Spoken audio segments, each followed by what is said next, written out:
আসসালামাইকুম প্রিয় দর্শক, দেখতে পাচ্ছেন আমার সামনে অসংখ্য হাঁস রয়েছে। আর বিশেষ করে কথা হচ্ছে, আপনারা যে যেখান থেকে ভিডিওটা দেখছেন, দেশ ও দেশের বাইরে থেকে, সবাইকে সাকিব হাঁসের খামার এন্ড হাঁচারির পক্ষ থেকে স্বাগতম, ওয়েলকাম। প্রিয় দর্শক, আপনারা দেখতে পাচ্ছেন এইমাত্রই আমি হাঁসের খামারে খাবার দিয়েছি, কারণ এটা এখন আমার খামারে নিয়ে যাব রাত্রে, এই জন্যই আমি আবদ্ধ অবস্থায় খাবারটা দিয়েছি ধান।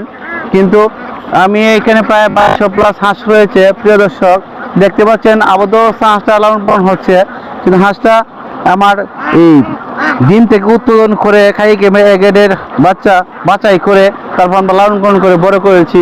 এই হাঁসটার বয়স প্রায় 4 মাস প্লাস রয়েছে, ডিমের মুখোমুখি 4 মাস প্লাস হয়েছে, কিছুদিন পরে ডিমের মুখে আসবে।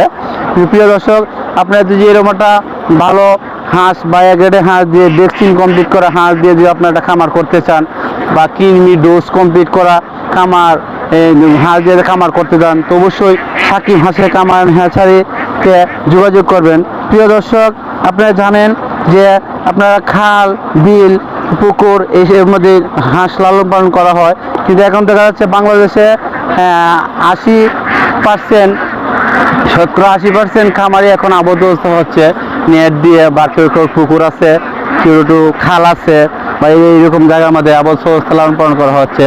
কারণ যেহেতু বাংলাদেশ এখন নদীমাতৃক দেশ, কিন্তু বাংলাদেশের মধ্যে কিন্তু হাঁসের চাষ অনেক, হাঁসের পালন করাটা অনেক বেশি আগ্রহ মানুষ, কারণ নদী নালা পুকুর অনেক রয়েছে, খালবিল রয়েছে, কিন্তু হাঁসের ইনকাম অনেক বেশি।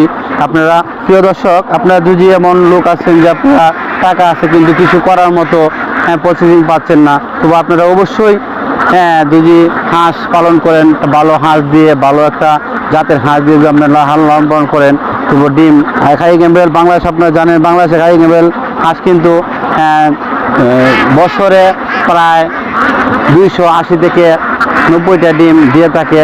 এইরকম একটা ভালো জাতের হাঁস দিয়ে যদি আপনারা খামার করেন, সে খামার অবশ্যই আপনি লাভবান হবেন। প্রিয় দর্শক, আপনি ভিডিওটা, আমার কথাগুলো যদি আপনার ভালো লাগে, তাহলে অবশ্যই সাকিব হাঁসের খামার হ্যাচারি আমার স্ক্রিনে নাম্বার দেওয়া আছে, এই নাম্বার আমার সাথে যোগাযোগ করবেন। আরও যদি কোনো পরামর্শ প্রয়োজন হয়, তাহলে অবশ্যই পরামর্শ দিয়ে থাকবো। খামার করার জন্য ঘর কীভাবে করতে হবে, হাঁসে কীভাবে খাবার দিতে হবে, কখন কি করতে হবে, সব পরামর্শ আমরা দিয়ে থাকি। তো প্রিয় দর্শক, আজকে ভিডিও এখানে শেষ করছি, এই বলে আজকে বিদায় নিচ্ছি। আসসালামু আলাইকুম।